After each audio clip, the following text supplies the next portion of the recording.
Crouch. Bind. Set. Joe presents the House of Rugby, together with Guinness. Hello everybody, welcome along. I think it's fair to say we have supersized episode 6 of House of Rugby, brought to you by Joe, together with our friends at Guinness. The big man is back. Welcome along, James Haskell. I'm glad you said big man, because I'm sitting next to Bill. I'm a little bit concerned that he may be on some sort of chair. No, he's not on a throne. The big man is alongside, and the bigger man is a very welcome guest today. Billy Vunipola, how are you? Yeah, good, thanks. I thought we were going to have some Guinnesses, but... I know. I said that every single show. We are still and they won't waiting. give me the Guinness, because you've got to drink responsibly, but I'm like, one at work is okay. Yeah. I'm interested, I saw in the notebook downstairs, the visitors book, when you signed in as Billy Army, are you having a little rebrand, or is that just a formal thing on a big Mum day? just wants to change it up. Really? Yeah. Tax avoidance, is it? No, she's... Alter egos. I don't know. She says I need to use my real name. Are I'm you- trying. I forget sometimes. Are you Billy Army tonight or Billy?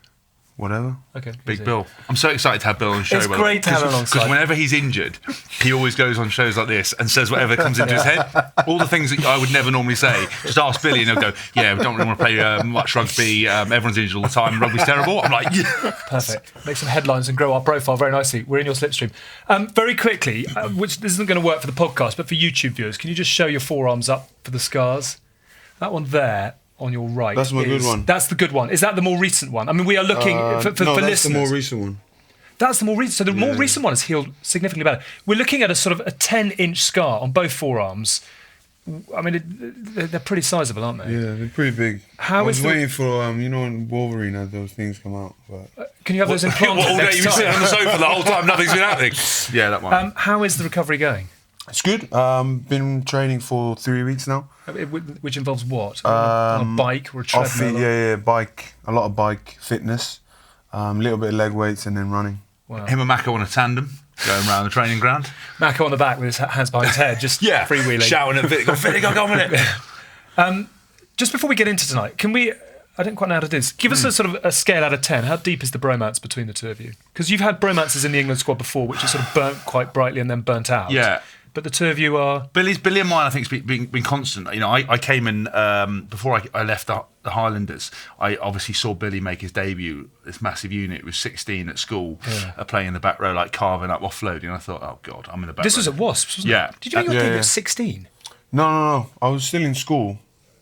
But I think I just turned 18. Had you? I thought you were younger than that. No. They wanted me to... Well, I don't know. Well, don't ruin it. I just talked to you out. Pretend you... Made his debut at 12 let's not for lie. Wasps. Let's not lie. Keep going, sorry. Yeah, you went off to the Highlanders because you saw him coming through and I did. realised future Wasps was on the way out. I was coming back and I saw Billy and I thought they played Harlequins in Abu Dhabi or something like that. And I came back and I saw him and I met him and I thought, lovely guy. He didn't really talk to me to start with. I think he was trying to size me up, and then we kind of got on really well. And sadly, actually, by the time I came back from my kind of world tour, I've been playing non-stop for sort of 3 years without any break. Thinking that was a good Phileas idea. Fogg around the world in 40 clubs. Yeah, exactly. And so I was not playing my best, unfortunately, when I first came back for the kind of first 6 months. And then Bill got a mega deal at Saracens and literally just switched his phone off and disappeared. And then, I just love the fact he's trying to hold a straight face. Yeah, they took absolute cash and they greased it with a KFC membership for lifetime, for life.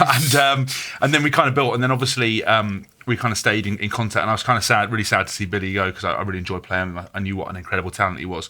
And then we got to spend some time together on tour, rooming, and that's where it really bonded. And we stay in contact over WhatsApp. But at 2 o'clock in the morning, you were saying before we started. Yeah, Billy's always like just texting me going, oh, can you just, am I looking good at the moment? Like, what's happening? You got any advice? But he doesn't want to say it out in public. And is he looking good at the moment? Well, I think, do you know what? I actually said this when he, unfortunately, just before he got injured, I thought he looked real sharp. His lid was real tight. I thought he looked good. Why his lids always come into it? When you grow it out, it makes your head look like a Swiss ball. But when you've tightened it up, you look like a little bit thinner through the face.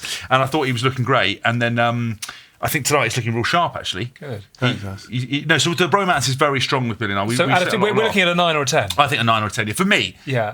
So because we're now going to ask for the. No, I the agree. Yeah, that's lovely. He's actually invited me to his wedding as well. What wedding? Your wedding. No. Hey, that's the best bit. That's the best bit. So the first time we shared a room together.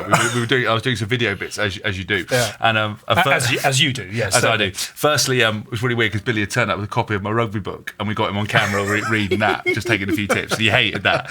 But then it was a bit of a grey area whether he was single or not at the time, and I might have mentioned It was no grey area. put out whether he was single, ready to mingle, and I reckon his phone went off, and 30 seconds later, as it went live, a few questions asked. So I'm not allowed to stitch him up because he's fully getting married. So I've mentioned it now. Yeah. Thank God we're not live tonight. We can take out any bits when we get to the finish line that you're not happy with. Has it always been this way though? Because there was a sort of a thing in the media between the two of you at some point, wasn't there? At the beginning, or am I making that up? Didn't you have a sort of little contretemps where you weren't? I'm making it up. I think you're making it up. I've never had any drama with Bill. I thought it was a sort of a play thing where you were. The one story I got was when you injured me. I forgot my boots for training for my England debut. I borrowed your boots, and then you tackled me, and then I twisted my ankle. Yeah. You turned up for England training without your boots. I know. I was thinking I probably wasn't ready if I didn't have my boots ready for training to make my debut, but. I don't think anyone's ever heard that. No one's ever told you that. No, we've never said that. No. So Bill borrowed my special correctional boots, which they were over the knee, which he thought was a bit. So he wore over the knee boots, with braces. Yeah, full calipers. Actually, Forrest Gump wore something similar. He did indeed. Run Forrest. And we did a session, and obviously, when you're like looking to tackle Bill, you know, like he's young, he's going to run over the top of you. So I sort of went to the side to like tackle him low, and as I don't know, because it was really muddy. We kind of stuck in the mud. It wasn't muddy. Our bridge is like this, mate. So anyway, I fell on his ankle. And anyway, he couldn't take me down, and I offloaded the ball. And as I was going to run off, I don't know what it was, but I heard him like going like he sat on my ankle, and I was like, "Really, Haskell?" Yeah. Anyway, he made the bench. I was gone. Yeah, I was started. Yeah. He's gone as well. No, but that was unfortunate. Yeah, I fell on his ankle and ruined his England debut. So they put it in the next week. You were fine though, weren't you? No, I couldn't turn around the corner, but I pretended I was fine, and then they were like, "Nah, you're all right." And that's when we played Wales at the Millennium Stadium. But you got a turning circle of a 220 bus anyway, haven't you? So no, that's usually a pre-season. What did you not? Did you play though against Wales? No. Okay, no. But so I ruined him. Basically, and then got me an extra cap and kept Billy out for a bit. Bit more cash in the back pocket too. Just as roommates, who makes the beds? Who does the tea? Who wakes up early? I don't know. We didn't really do that. Butlers at Penny Hill who come in and do that for you. Ring a little silver bell. The thing is, I don't know if you stopped doing it, but you sleep a lot. Yeah. No, I still sleep a lot. Do you? Yeah, but like good for recovery. Yeah, it is. But like a ridiculous amount of sleep. Do you like a little midday nap and a? Yeah. Well, how long is a midday nap? Hour and a half. No, he.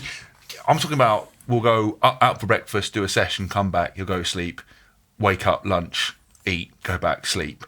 Wake up, do a session, come back, sleep. Wake up, eat dinner, sleep. Right. Like no wonder he's so big. Like obviously, like when you sleep, you release growth hormone, and it's full of recovery. He's the most recovered bloke I've ever met. This is an hour's show, so if you need a little time out halfway through, we can find you an armchair. No, it's all right. Who sleeps more, you or Mako? Because Mako's quite prolific at the Zeds as well. Yeah, no, we probably do the same. But Mako kind of walks around in like almost like a snuggle suit. You know, like kids walk around in those like romper suits with the legs attached and like the jacket. Onesie. But like a onesie, but padded, like a quilted one. So you can literally lie down anywhere. It's like a mattress on the back. Yeah. So at least Bill gets up and like looks like he's in action. Yeah. Mako will turn up in a quilted suit with the hood up, with a beanie over the top. Someone just like throws food vaguely near his mouth. He like eats it, and then he goes back to sleep. Right. Bill at least got up and like had a bit of crack, but busts in. He just and also Billy like pretends he doesn't want to be on like social media doing bits, but he was pretty much on me all the time. I've put him on the video house. Are you serious, man? Building a profile. How many followers have you got nowadays? Me? Yeah. Oh, I'm not counting. Probably 257,000. No, I've actually got, I think, combined about 800,000. I think. Right. Combined? Really? Yeah, I've got like Facebook, Instagram. I've got a couple of Instagrams, or maybe a bit more than that actually. How many couple of Instagrams? Yeah. What do you mean, couple of Instagrams? One for the code one for the. No, Chloe, I don't have one. Chloe, SIM card. Chloe, listening to yeah. Your phone will start buzzing in no time at all. How have you been passing the time, other than training and riding? I've been watching a lot of TV, playing a lot of FIFA. Have you? Yeah. Because am I right in saying that Mako is? I keep asking about. Is he a prolific gamer? Yeah. He loves it. He wants to be a pro, doesn't he? Does he? Someone told me that. I don't really talk to Michael. You're probably better off texting him. Yeah. Right. Who would win FIFA between the two of you? I'll say him because he plays it a lot. Right. But I do beat him, and usually when you beat someone, you'd want to play them again. Yeah. So if I beat him twice, it'd be enough for him to beat me once, but that's not how I work. No. Best of. Yeah. So I'd say him just because he's not here to defend himself. Yeah, okay. Can I just ask something? One of my favourite stories about Mako and Billy was the chicken story with your cousin. Do you remember that Mako put the chicken on? And Oh, yeah. You got to tell it. Please tell it. It's like makes me crease. It's so good. This was a few years ago when my little cousin was living with us. My brother put on a whole chicken. My little cousin came in and he was hungry. And instead of eating the breast, he just ate both the legs and the wings. And my brother kicks off and he's like, who the hell ate this? I was like, I don't know. Ask Otti, my little cousin. He's like, did you eat this? He's like, yeah. When you eat any of the breast, he's like, oh, it's too dry. Michael was like, right, go for a run. And I was laughing and he was like, you, go watch him. I was like, you all right, mate? So I went and followed him around the block in my car. And he's running and crying because obviously he's upset. Oh my God. And Billy's running with a car, like shouting at him to keep him running. And Mako's eating the rest of the breast and gone back to sleep.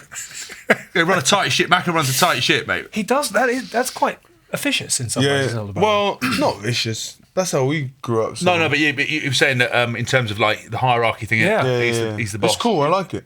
Do you? Yeah, because I do it when Maka's not around. Right. You get the crown. Yeah. Weird thing is, Billy tries to do it with me. He's like asking me to carry things for him. Like, Are you Bill, serious, what are you doing, mate? I'm like, I'm your no. senior. Like I'm actually probably 7 levels above you. Yeah. And he's like, Doesn't say that I way. want him to talk to someone, then for them to talk to me. I don't want him talking to me direct. But he's always. Is it ability, not age, in terms of the? No, it's age. Right. Yeah. Nah, the only reason you'd be 7 up on me is because you got a 6-pack. That's it. That's all I've got. Yeah, I tell you what, I'm not earning as much cash. No wonder they're playing video games all day. Honestly, mate, if I was literally, apparently, right, the only time he gets out off the sofa is he just says this beep, beep, beep, and he looks out and there's a big lorry that just tips a load of cash to the front garden for him and Mako, and they just count it out. Snow angels and those kind of things. Yeah, I massive was going to cash. talk to you about that. I need What? one of your trucks to transport it to my car. Go to the bank. Well, you're coming to the wrong man, mate. I can fit mine in like a tiny, small contact case, is it? A little purse. A very small person. When did you two first meet or play against each other? Was it Wasps? Was that the first time you met? Or did you do? How old are you? How old are you now, Billy? You're 26. Are you really? Mate, he's been 26 the last 5 years. Do you know what I mean? Knocking I can't 6 remember. months off When you. was it? It would have been, I think, 2013. 2013, 2013 Really? you met. Oh, yeah, that was my last year, wasn't it? Yeah. First impression of Hask. Funny. Big time. Funny Absolute and big time, or big time funny? No, he was funny And big time. and big time. Yeah. Yeah, I mean, that's You pretty can't much even true. deny that, can you? Oh, I can't. Are you still big time? Are you clinging on to big time? Probably different. Not if different we're big going time. on salaries.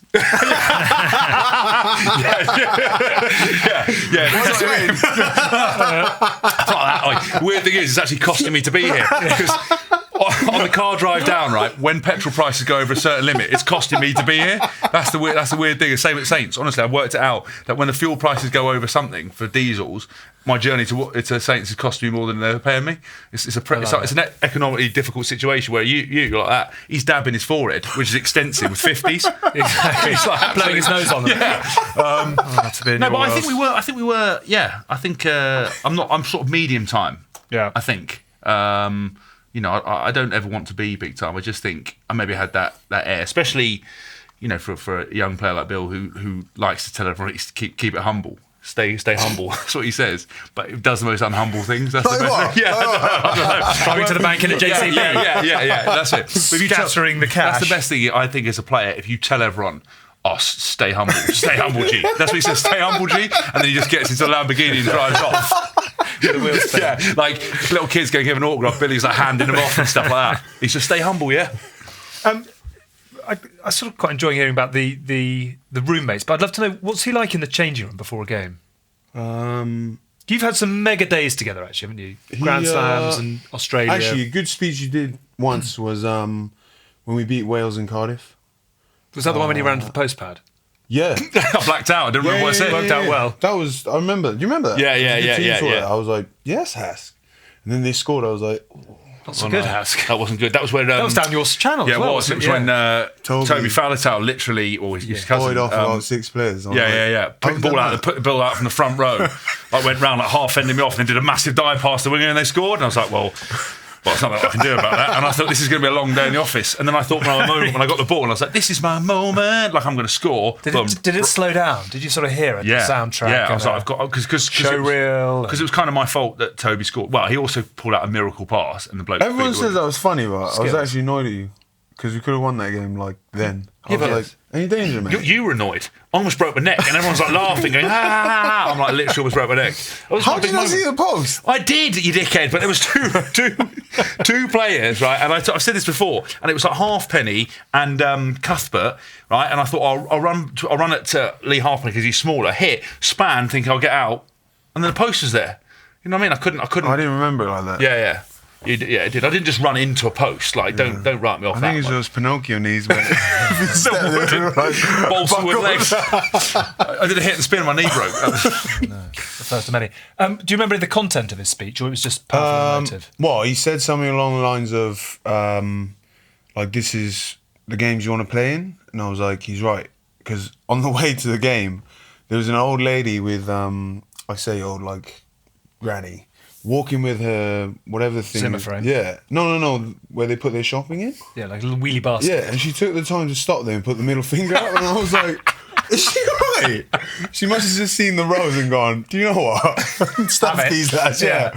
And I was like, oh, if we beat that them. fight, you were fired up by a granny with a shopping trolley giving you the middle finger. The disrespect. You're like, she probably goes to church as well, so. Anyway. But that's the first time we played in 2007. Bloke stepped out the crowd, headbutted the bus and split his head. Yeah, literally a Welsh fan just came out. It was amazing. I was like, I'd heard about the atmosphere. But as we're driving through the kind of the town, you know, everyone's like cheering. Everyone's basically giving you the middle finger. I think I had a granny on my debut give me a middle finger, and she was English. She was, yeah. It's my mother. I was going to say that. Yeah. Wait, don't try to steal my jokes, bro. Everyone can say after I say something really funny. You were going to say that. Yeah, I was going to say that. No, I was going to say it was your man. But I watched Ricky Gervais live. I was going, I was going to say that. And then the bloke stepped out the crowd and was like, "Come on!" Headbutted the bus, split his head, like kind of folded away, and then we drove into the stadium. And I was like, "This game's going to be mega." Wow. Did you win? No, we lost. We lost. It was you were a late call up for that, weren't you? Yeah. Nick Easter was injured, and then it was an all Wasp-back row. Me, Forrester. Yeah, it was me, Reese, Martin Corey, Joe Welsh. Shut up! Stop showing my age. Mick Skinner, I think, pulled out as well. Peter Winterbottom, Teagues, and there was.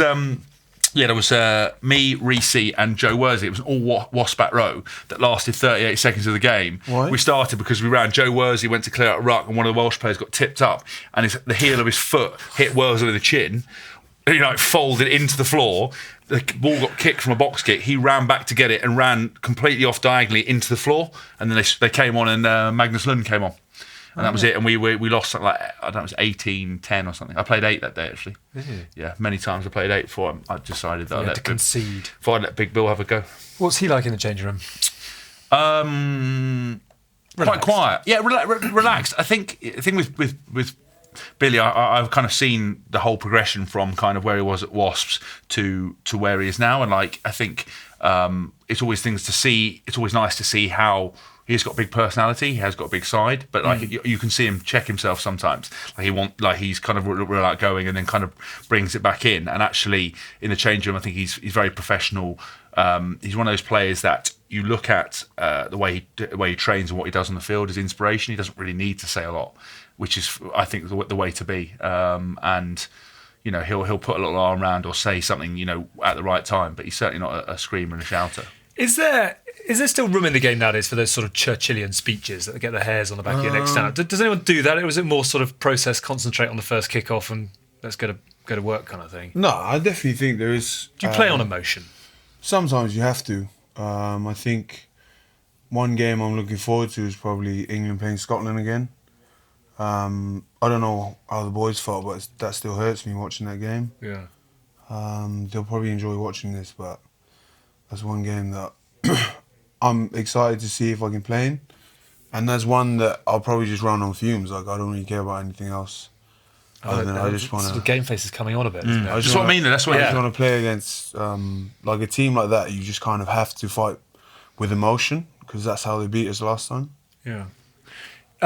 In your early days, Lawrence Dallaglio was always renowned for a good team talk. I remember Sean Edwards saying that he used to try and get back into the change room to hear the final speech because it just it was the smell of the old days. Yeah, Did he sort of get tears in the eyes and at times there were? take you to the well? Yeah, at times there were. I think Billy's point is exactly right that you have so many games now throughout the season that you can't play any of them on emotion. Back in the day when you had 8 games a season, it's not a problem. Now you've got boys playing 35, sometimes 40 games. You can't do that on emotion, especially as a player where you've had injuries. A lot of guys don't go into games feeling 100%, and you need that ability. So sometimes you need a little pick me up, and sometimes it's not necessarily for everyone, because not everyone needs it. But I think focusing in, but actually saying a few emotional bits and being emotionally intelligent.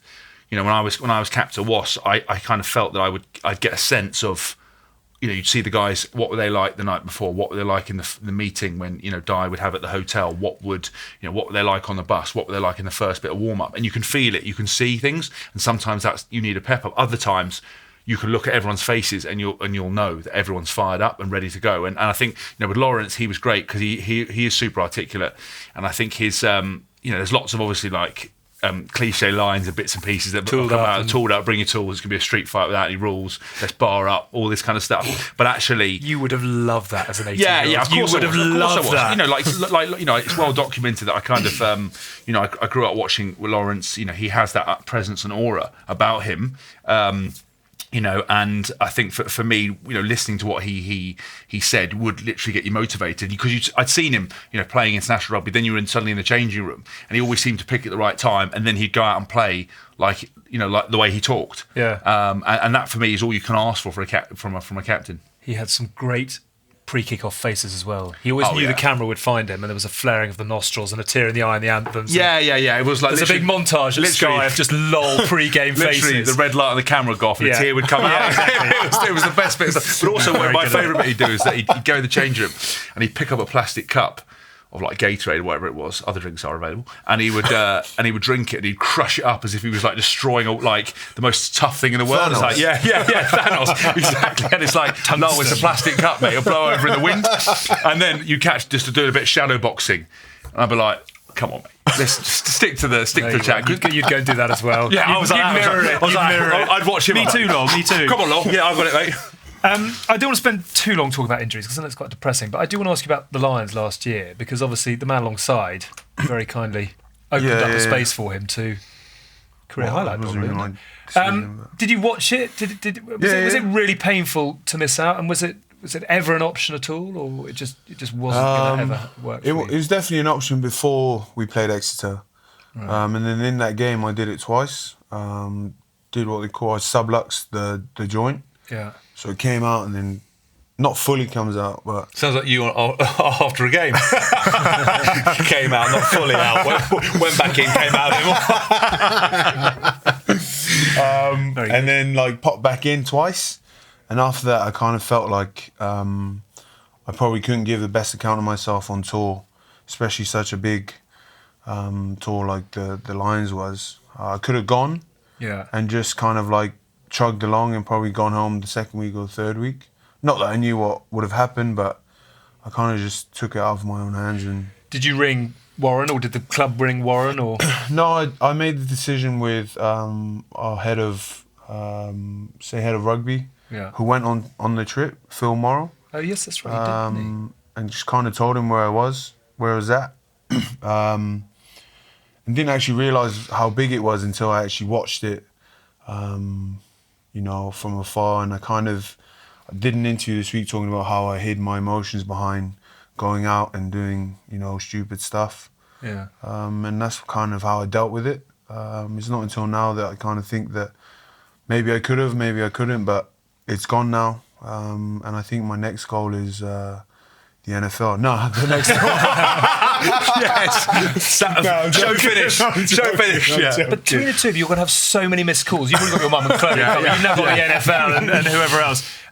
It's interesting because I read, it was the article was in the Sunday Times, wasn't it? And actually there was a good photo of you with your scars. When you say that you you sort of went out and hit it all out. Was that a useful escape? Are you sort of glad you did that? Would you like a bit more support? No. I think it was something that I chose to do. Yeah. Something that I was advised not to do. But something I think I had to go through to kind of learn and grow as a person. Yeah. I know now how good it feels to have a good sleep. Good sleep? I mean, like before training. Oh, I see. Okay. And recover. Yeah. I kind of am grateful for where I'm at. Yeah. And that's something that I wasn't. I kind of got to a stage where we were winning everything. And I know it sounds bad, but you kind of just had enough. You just have enough of rugby all the time. I love rugby, but I'm one that I like to have fun. Yeah. I like to have fun with rugby. Sometimes when there's too much about, let's play in the right areas, you just kind of lose interest. But I think that whole year and a half kind of lit up the fire again for me to come back and hopefully, not hopefully, I think I can be better. Yeah. Are you going out now, or are you calmer? How have you calmed down? I've kind of stopped the whole drinking thing. Have you? Miss it, or is it done? Nah, I like going out anyway. Because for a long period of time you didn't drink at all, did you? Anyway. No, I didn't drink until I was 23, 24. Really? And then I was trying to cram in, 5 years of drinking into one, which didn't help my career at all. Would you ever say you got to a point where it was a problem, or you were just having 100%, 100%, really? yeah. But sometimes a lot of people don't know what a problem is or can't define the lines of, drinking too much or not drinking too much. I think going out midweek is a problem. As a professional athlete, possibly. Yeah. But also, if you're injured, you're not willing, you're not, going to perform. I think to be fair, I don't, I've known Billy for years, and he's always been professional. I mean, he's always been professional until the one time I saw him eat a Domino's pizza with a chicken korma on top. I told you this story. But he folded up into one mouthful. Wait, let's get this really clear. He got a Domino's pizza, put a chicken korma on top of it, put another Domino's pizza on top of it, smashed that, right, and drunk 2 litres of Fanta on it. 1.25 litre of Coke. Yeah, 1.25 litre of No, Coke. but it was a slice of pizza. No, not a slice of pizza. A whole pizza and a curry. And I don't like wasting food. And I knew that if I left it, it'd go to waste. So I was like, I'm going to have to eat this. So I ate all of it. You did a pizza and a curry and a pizza on top. No, just one pizza. Just the one pizza. But if you halved it and put it on top, it'd probably look like a sandwich. It was a sandwich. Most people go to sandwich shops. He made a curry pizza sandwich and then washed it down with 1.5 litres of Coke.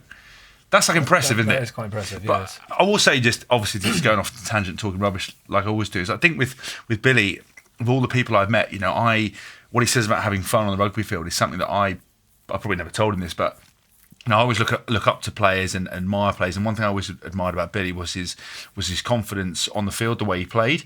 And I would always, if I was ever kind of having a moments of self-doubt, which players always do, I've got notes on my phone, and one of them was like, have the same confidence Billy has, enjoy the game the same way Billy does. And I think the best thing about him, I know he can joke, he got himself in trouble, but he's a very honest guy, and that's what I really like about him. Like he's spoken today and actually really cares. And I think, when I see him get injured, of all the players that I know who play, he loves doing what he does. And it's not just so much, every player has injuries, but to take away from the fact that he's so good at what he does, he enjoys what he does, he does have a big personality actually, and he plays a certain way. I think that's what I've always texted him after his injuries, and obviously missing out on the Lions tour. You always want to go on a Lions tour, but you don't want to do it at the expense of anyone. But actually, even more so with Billy, because I know that he would love it and relish it, and would have been unbelievable on it.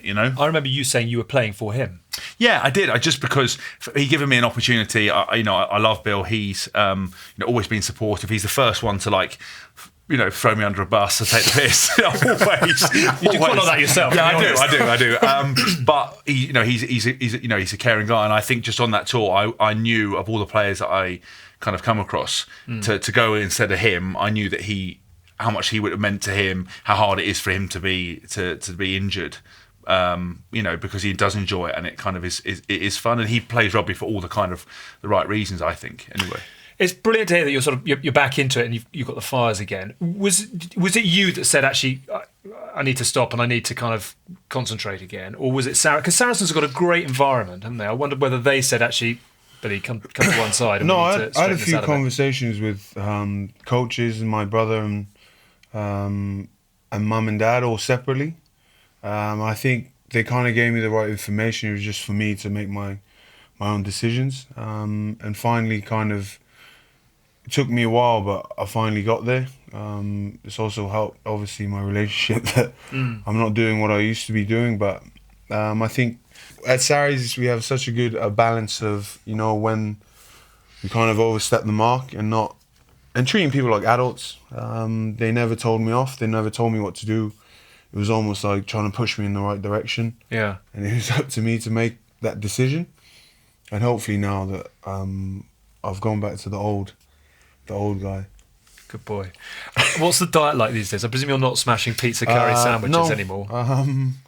It's pretty plain. I don't like to eat fancy stuff.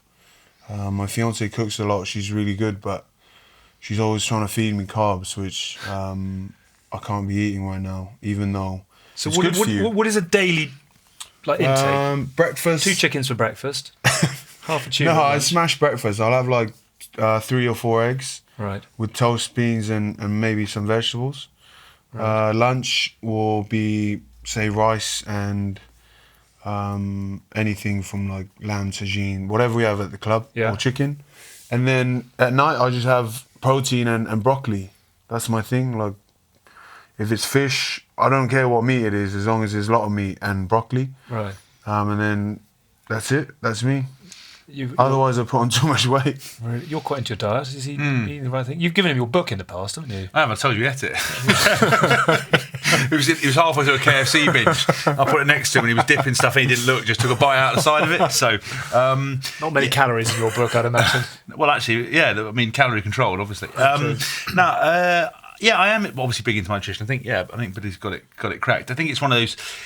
There's one of the things, I think there's a lot of belief in the rugby world as well, that kind of being out of shape. I mean, look, the good thing about rugby is it's all inclusive and it literally all shapes and sizes, all different abilities. Are welcome. I just think there is, still a long way to go with nutrition and players and everything else like that about what they're doing. But Billy seems like he's got it on his head, because again, he did say about people think the carbs are the enemy, and so many players I think as well tried to either eat terribly and don't know what they're eating, either eat to be kind of on men's health or looking, planning for summer halfway through, the winter months, or they know what they're doing. Because a lot of guys kind of, demonise carbs and everything else. But with performance athletes, you've got to look after, you've got to recover. He's a big unit. You've got to feel that. And he's, because some coaches have tried to get you slimmer, haven't they? And then I remember.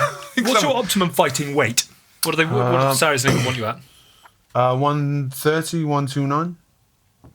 Sometimes I feel lightheaded when I'm that weight. Oh, really? So I don't like playing at that weight. 131 is probably my good weight. Didn't say it. My favourite is when they ask you, I think there was a guy, was it Johnson, the guy from who went from Sarries to Quins, or Quins to Sarries to Wasps. I can't think what his name is now. Big prop, but Census Johnson. Yeah, no, his brother James Johnson. Yes, and they asked him when he came in what his weight was. He was like, 140. That's my fighting weight. They're like, come on, mate, what are you talking about? What's that in stone for the oldies of us? What you 23? Yeah. I'm 20. I'm thereabouts. 19. Just under 19. I'm 11 and a half. Wet through with a weight vest on. Yeah, very good. But I think, I think I've heard you try to sneak in and go, I'm 135. That's my best weight, and they're like, come on, Bill. I get lightheaded. I need to lie down and have a snooze. I don't have any KFC and some gravy. I'm fading. Positives. When are you going to be back? When are you going to be rampaging again? I'm hoping last week of December. Oh, that is good. Or maybe the first week of Jan. Okay. But it's Christmas and New Year, so we'll see. Might take a little time off for that. See if he gets lightheaded again. That is quite. Is that ahead of schedule? No, that's about 10 weeks. The injury is usually 10 to 12. I came back last time with my right arm at 11 weeks. Yeah. So hopefully. Is it painful? Do either of them hurt now or not? No, they're both sweet. I think I'll take them out when I'm done though. What have you got in there? 2 plates. Right. Yeah. Sometimes it gets a bit sore when it's cold. Right. But other When you than get that, old, mate, everything hurts when it's cold. Yeah. Oh, you know. Are you champing at the bit to go again, or could you have to sort of bide your time before you can sort of fire up? No, I'm pretty keen to be back. But obviously, with the time frame, there's no shifting it. Yeah. So there's no point getting excited too early and trying to push things too far forward, which I probably did before. Yeah. But I actually feel really good. Like my arm hasn't shrunk, so No, looking pretty sizable. yeah. How much are you champing at the bit to get going again, or do you have to bide your time before you get the engine fired up? I think you kind of have to bide your time, especially with an injury like mine. That has a certain time period on it. There's no rushing it or speeding it up. So obviously I'm excited to come back and hopefully play well, but just taking my time with it as well. Billy, I'm going to speak for all rugby fans and say we're very much looking forward to seeing you back doing what you do best. Speaking Thank for you. some rugby fans, saying that we're looking forward to seeing you back and doing what you do. I'm one of them. Yes. I'm Yeah, one of fine. them. Cheers, look. Too true. Two people, my dad and Billy. Get back and get doing, both of you, what you do best. You're watching the House of Rugby on Joe, together with Guinness. We have got our Guinness Perfect Pour coming up a little bit later on. No Harry Potter this time. I've honestly, Despite your tantrum last week. I've told you, if it's not something I know about, we're just wasting 119 seconds. You are going to be Might as well answering neck a pint, questions. see how long it takes to do that. Of Guinness. Could you do that in 119.5 seconds? Yeah, 100%. Who chops you sure? the quickest pint in... Oh, you, mate, listen. I've seen you drink, mate. I've seen you drink. You sip a Dubonnet, don't you? A little No, sort of- what, like a cognac? Yeah, exactly. Yeah. An old-fashioned, whatever. He just has a Lambrini, don't you, with a straw No, on top I of just it? drink whatever. Whatever. Oh, yeah, you are. Yeah, Billy was one of those guys. What Minesweeper, just sort of Yeah, he pottering around the back of hadn't the drunk club. for like however many years, and he just turned up and was like, "You couldn't kill it. Like you couldn't kill him with drinks." You're like, "Billy, drink this." He just kept going. I'd be like dead. Like the people you get shot and just keep coming forward. he at just you. kept, no, I could chop a pint easy. I think Andy Good's the best. Who? Andy Good. Don't know. He's gonna hate you for that. There's a little asterisk here which says "do drink responsibly," so we'll just Of course, add it of on. course. Of course. Do, We're talking do. about pints of fizzy water. Your specialist subject this week is Mr. Billy Vunipola. Oh, really? Oh, that'd be quite good. Yeah, it's sort of a chance to... And our relationship, though, is mainly me talking about myself and Billy having to listen. He doesn't really talk about himself. Yes. Let me tell you about this Having one to time laugh, at you Bank Cup. Let's move on, though, to some of the rugby itself from the weekend. Ireland against New Zealand. I mean, Ireland went bananas in Dublin yesterday and the place was still buzzing. First time they've ever beaten the All Blacks on home soil. Were you watching Strictly or did you actually tune in to watch? I don't watch Strictly. I was tuning in to watch. I'm so disappointed that Tins isn't here. I mean, obviously, it's great to have Billy. He's here. run away to Dubai. He has, and switched his Did phone you off. watch the game? I did, yeah. Because I heard a story that you didn't even know who Jordan Lamore was. No, I did. I'm not. Listen, I made very of clear on this Haskell show Rugby that I am podcast. not a rugby nort, Do you right? call him James Lamore? Jeff Lamore. No, yeah, I did see it, and I'm so excited for Ireland. I couldn't be kind of. Obviously, I'm not playing. We're not involved, and I know we talked about it last week's show when different countries cheer for different people, especially when they play against England. But Were you cheering for Ireland? Yeah, I was over the moon to see Ireland win. I think I've got a couple of friends who play for the Ireland team, and it was just nice to text them after the game. Congratulations, because I think I saw a quote from Sam Warburton actually. It's saying that about Wales. If Wales were to beat New Zealand, that he probably wouldn't celebrate because you don't celebrate just beating a team once in 70 years. You need to when you celebrate once you beat them 5 or 6 times. I agree with that because you shouldn't go over the top like you've won the World Cup. However, to do what Ireland did in Ireland, I thought in the way they did it, and to get a nice margin, I would have been like to be in Stockdale with that chip and finish, because that's a hell of a try to have in the have that on the highlight reel. They've done it twice now, though, so they can celebrate. Ireland. Yeah, I agree. They've won 2 and 3, and actually, if you take the Ryan Crotty last gasp one out, they would have done it 3 and 4. No, I'm not. I think they should celebrate. I'm just saying that think quite an they- interesting I think they quote. did. Just I showing just you, think Who are you that's just cheering writing for? for news, eh? you reckon? He's Just- overthinking it. Yeah. yeah. Live in the Saying moment. things You that beat the All Yeah. Blacks, you have to celebrate. Who are you cheering for? Or do you not? Not really. No, I'm not a hater, so I'll just watch the game with a clear heart. But I thought New Zealand would come back and win it. The thing I love about them most is their poise. Yeah. You see, there was a few occasions where Sexton was celebrating into the crowd, but they never get involved in things like that because they always believe they can win.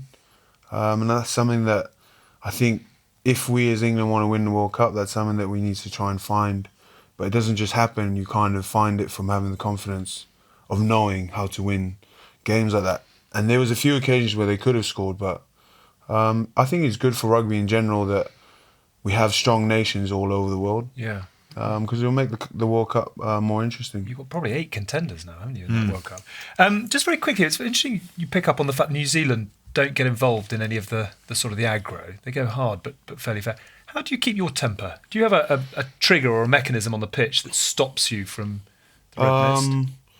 Depends who they are. I lost it a few times.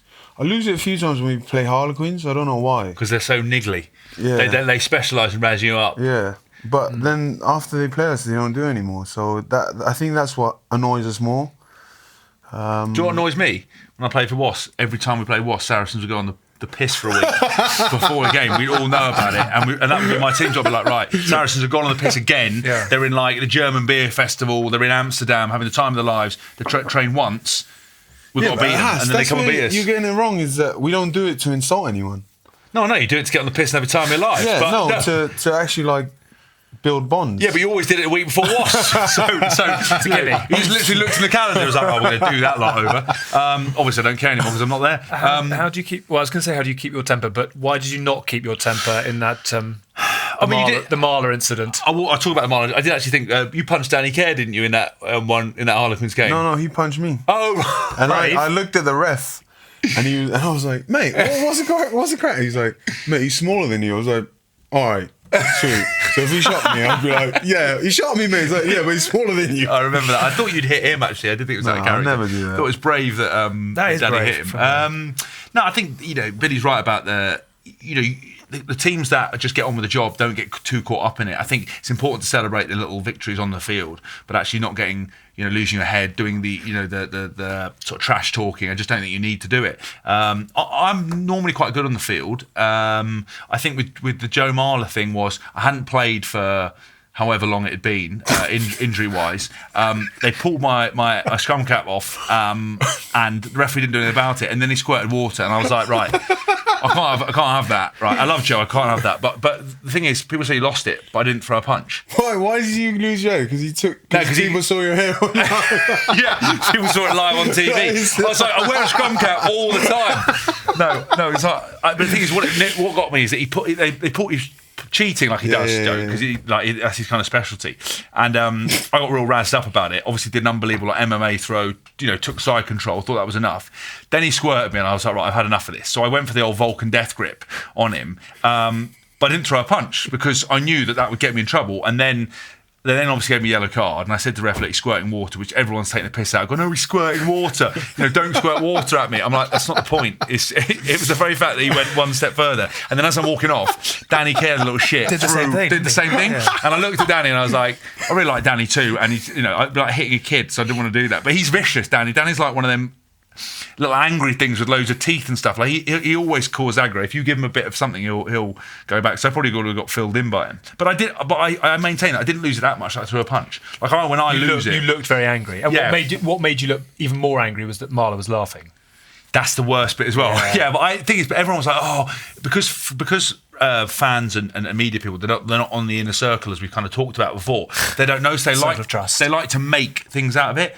But I love Joe. Job. Pardon? It's their job. Yeah, but I know that. But it's just that the fans will comment as if they know there's like actual beef. It's like, no.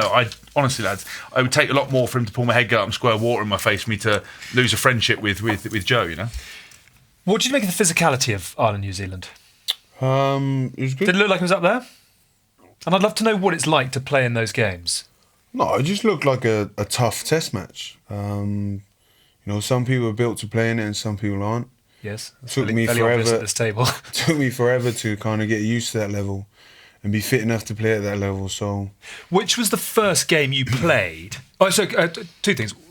Can you remember a game where you played and you thought, Christ alive, I'm out of my depth here? And do you remember the game that you played when you felt comfortable at that level of intensity? I think the first game I felt like that was the France game where we lost last minute. I think it was 2014. Yeah, Fiku. I think. I wasn't playing in that game. That's why you felt tired, because no one was clearing the rucks for you.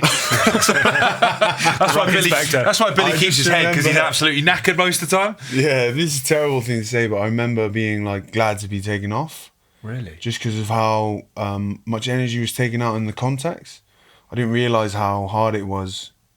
running into people like Picamoles and Bastero and having to do it repeatedly. Yeah. It took me, I'd say, 2 or 3 years to get used to that. Really? Which coincided with Eddie coming and I'd say just kind of giving me, just allowing me to be myself and letting me play the way I played.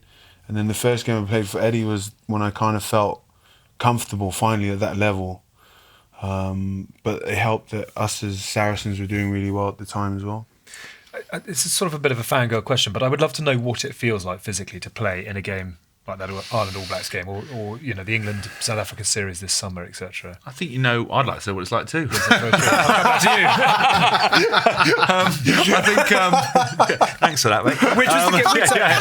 Yeah. I don't know. Can we get a hotline? Can we get a call to someone like Brad Shields, please? Get him on the phone and ask him. Billy was out there. Yeah. Billy wouldn't know. He's been in KFC. He ain't got He's been on his sofa. Only thing he's tackling is a bargain bucket. Brutal.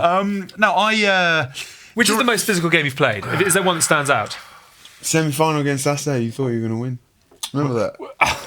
Medeski. I saw you guys smiling. I was like, we got these guys. Yeah, that was bad. I smoked Owen, and then you did the next carry, and I literally was like, I just got folded over. That's what Owen said. He said he goes, he didn't like the fact that I'd got a shot on him, but then he was really happy because he saw Billy's run over the top of me after that. I think for me, obviously international rugby's the most physical. I think playing a South African side, I think kind of from 2014 was big. I think I made. It's going to sound like a bit wanky, like I'm talking to myself, but I made like 33 tackles in that game, and. Catch the ball that game, or? Well, we didn't have the ball, did we? I did actually. I did, but that was when that one journalist, which then gave me 4 out of 10. My dad was all right. Yeah, so 32. Do you know what the best bit his quote was? It was actually Paul Ackford. I don't care. And he's on the show next week. Good, bring him on. And he gave me 4 out of 10 out of a thing because my dad told me about it, and he said that he thought my defence dropped off. I was like, I made 33 tackles, mate. I don't know. You might want to turn your eyes around the right way. What did you make of England-Japan? I thought it was all right. Good win. Move on. Is it one of those games, actually, when you take on a side like Japan, and I don't mean it disrespectfully, but it's actually really hard to come out in credit, because if you smash them, everyone goes, they're not very good, and if you don't smash them, everyone goes, you're not doing very well. Or Japan sort of reached that sort of higher level now, where actually you've got to... I think they have reached that higher level, but I think it is always a very difficult game. You know, most autumn internationals have them. They can be banana skins for a lot of sides. I think it's one of those things where, as a team, you've got to respect what's coming in front of you, but you need to get your game plan in and impose yourself and maintain your standards. And I think, they put 5 tries against New Zealand. I just think with that Japan game, there's a danger of falling into a trap of trying to score too many points too early. Yeah. I think when Wiggy came on, obviously there was a bit more control in his game. I'm not saying Danny played badly or anything, but I just think we went back to how we played against New Zealand with different groups of players, but it kind of gave us like a platform to then kick on from. Yes. Eddie kind of challenged the boys to go out there and smash Japan or whatever he said, but I think as a lot of people have done, I only use Saracens as an example because we've gone through it, is they look at us and think that it's unattractive to play the way we play, but it's kind of setting up teams for how we want to play towards the end of the game, or how we want to try and exploit teams. And I think you just got to keep being consistent. Man of the series 2 years ago. Was it 2 years ago in Australia? So you're well placed to comment on. I just sort of trying to build you up. I like that. We've thrown so much love to Billy, and you've sort of been done a bit. Yeah, Unbelievable scenes. My foot fell off and still played on. They made me a trophy actually. Dylan made me because of a foot. Because you don't get a man of the series trophy. Dylan made me a man of the series trophy. He took one of my shoes. Because I've obviously got big feet, my shoe game's not the best. He took one of my shoes, stabbed the bottom of it through something, made some trophy, made a little plaque, put it on and presented it to me as a man of the series. I absolutely love that. And I wanted to take it home, like as an actual trophy at the house, but it was so big. Like I don't know what it was, or some object from the hotel that he'd like bolted on together. It had a spire and he stabbed the shoe through it and got a proper plaque that said James Haskell man of the series. So, it was the proudest moment of my entire career. What a shame about the shoe. The shoe weren't the best, mate, honestly. They came with a prescription. Hop along, Cassidy. What's going to happen this weekend? And actually, I suppose almost, I mean, England, the final game of the year, it's been up and down.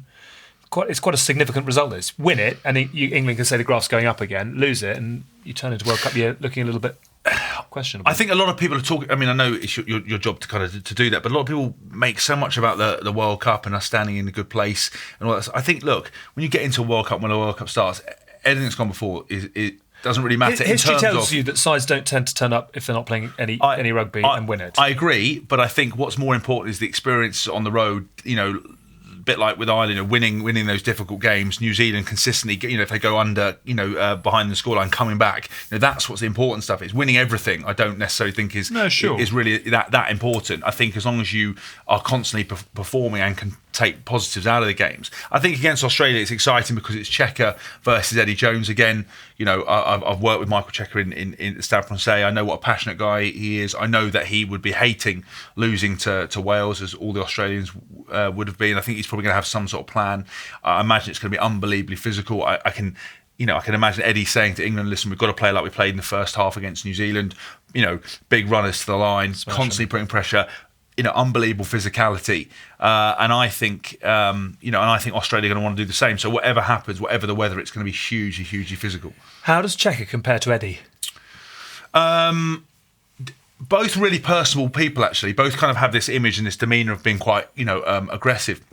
Yes, they both, are very direct and they both have tempers. Yeah. But I liked working with Michael Checker because I think he was a very smart, astute man. He's a very, very successful businessman.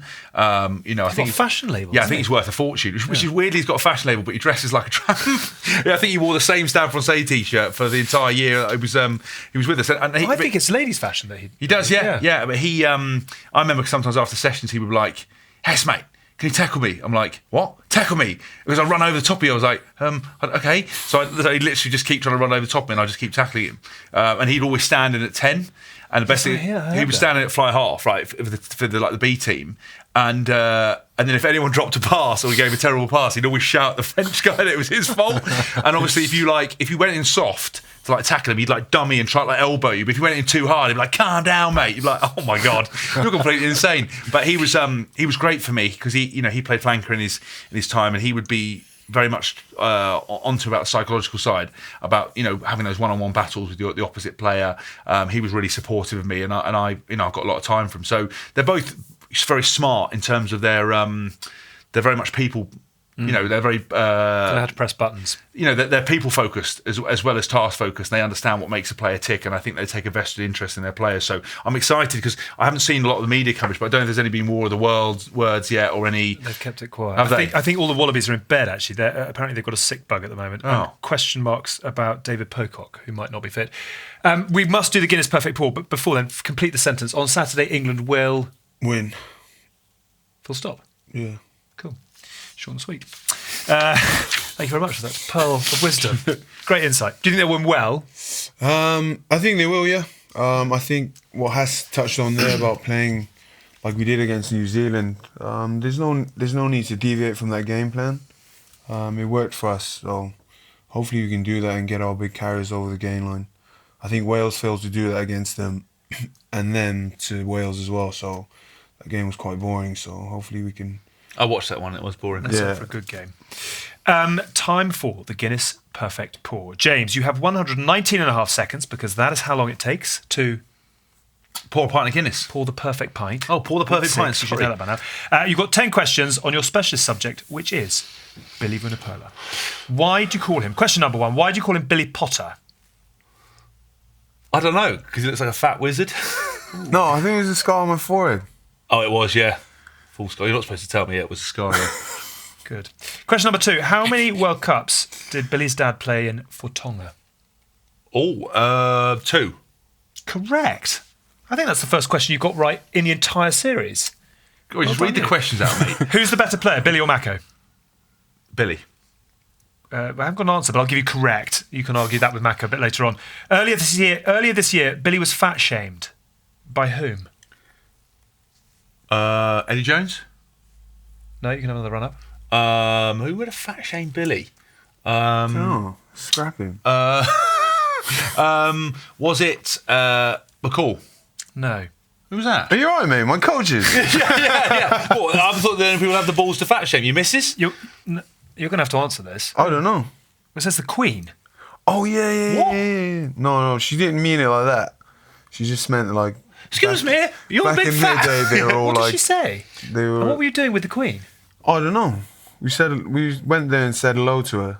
He turns out to open you an envelope, Bill, so it could have been anything. Yeah, there's the only envelope. There's ending up in Buckingham Palace. Can you see your own feet past your dog? And she was saying how back in her days... When you say you turned up there, We just knocked on Buckingham Palace. I went to got exchange sent a letter, but I don't know what it was about. Something to do with the Commonwealth. Okay. But I don't really know which country I was representing because I was born in Australia, live in England, and Tonga, and I'm Tongan. You just saw free buffet open at this time, so you and Mac turned up with a couple of rucksacks.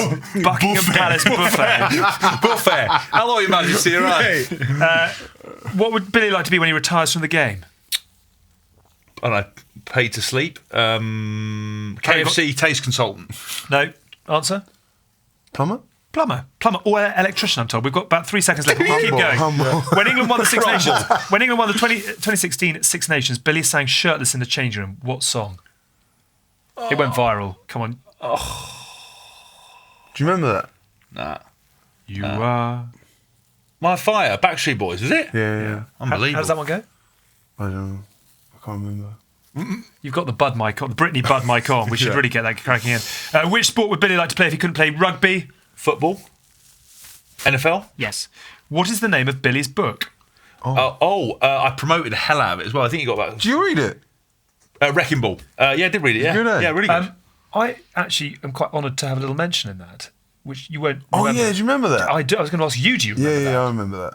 What happened? No, do you not remember that? Yeah, I do. But I'm asking you to, Do you not remember that? I bit? do. I'm Yeah. asking you to tell the story. Yeah. Oh, we were at this. We got knocked out of the World Cup. You were injured in the Wales game. Yeah. It was the Australia game. Oh, sorry, yeah. So we hadn't been knocked out yet, and we were doing an interview, and No, we weren't doing it. We were doing corporate in front of Sorry, about 500. corporate. 500. Well, off the your record very- though, wasn't it? Yeah, it was off the record. There were 500 bankers. Off the record, 500 bankers, yeah. Yeah. They were And steaming though. It was Yeah. no, it wasn't. It was 2:30 in the afternoon. They were Oh, nibbling was on it? their prawn sandwich. They would have been steaming. And I said to Billy, "How are you? How have you been off the back of your injury Yeah. last week?" And you said, Good. Just been kicking back, and then you asked me like, "What have you? What have did you you been do? doing?" What did you do straight after you found out you did your knee?" And I told him I was like, "Oh, I went to a dark place," and he was like, "How dark?" And I was like, "Strip club dark." Well, that's genius. You must have been like carried out on people's shoulders, weren't you? "Absolutely." No, my agent at the back was like, Oh, my mate, God. why? Listen, that's a comedy genius. That's what It I was get. very good. That's what I love about it, again, is that like he comes out with some genius bits and pieces. "But it's actually Mainly- true. That's what we did." It was Yeah, well, good, but absolutely mainly burying me. But people don't assume because Billy's like quite quiet. Da, da, da. I'm like, no, he is funny as hell, and he says some gems that I love. It was just, what I love about it is you guys get quite a lot of media training, and he literally just took a sort of flamethrower. No, but he doesn't. media training book. He missed every day of media Untrainable. training. He slept through it because he doesn't do any media training. My favourite line was, he'd take less money to play less games, and they said that to me, and it went everywhere. Yeah. Right? And they asked me, and I went, no, I'll take more money to play less games. Fucking idiot. Why are you saying that? Oh, I just went with the flow. Went with the flow. You just say whatever comes into your head. Yeah, rugby's terrible. That's such a good note on which to end. I'm not even going to ask the last question. was it, which go on? the last question was, what vegetable has Billy been known to eat for breakfast? But I want to finish it on the SocGen strip club story. Oh, broccoli. Correct. Oh, that's what you're telling everyone, isn't it? Yeah, it's like that. Yeah, I definitely eat broccoli. Really? Why's your nose growing, Bill? I'm going to give you 7 out of 10. Fine, perfect. We'll take that, 6.5 out of 10. Fine. Lovely. Well done. It's your We've actually number managed to again, isn't it? finish. It's taken quite a lot longer than the perfect pour, 119.5 seconds, but we finished our first perfect pour without you having a tantrum. But what you should do with the perfect pour is, you should obviously factor in the time of like enjoying the Guinness. So we've poured it. Yes. We've had a couple of sips from it. We've looked at it and we've enjoyed it. That's Yeah. why you had the extra time on, I think. Perfect form and enjoyment time. There's no Guinness around, mate. I've honestly looked the whole time. No, just looking. Are you around. looking backstage to see if there's Guinness? backstage? Yeah. No. On that bombshell. Billy, thank you so much. It's been a real privilege Thanks to for have having you on. Love the honesty. Will you come back? Yeah, if you want. We'd love to have you back, yeah. Wait to get the We'll get the checkbook out. Guinness, we'll get the big checkbook out, we'll get the KFC on the go. Good luck with the recovery. Thank And you. get rampaging back very soon. Likewise to you. You're back next week. Yeah, I'm back every week. Exactly. Got to pass the time somehow. As is Mike Tyndall, who'll be suntanned from Dubai and ready to rip into Ireland again. He kind of fits us in between holidays, doesn't he? He does. We're sort of a bit on the side, I think. That has been it for this week's episode of House of Rugby, brought to you by Joe, together with our friends at Guinness. Have a great week. Good luck to all the teams in action this weekend, and enjoy whichever rugby it is that you're watching. See you soon. You've been watching the House of Rugby on Joe, together with Guinness. Drink responsibly. Visit drinkaware.co.uk for the facts.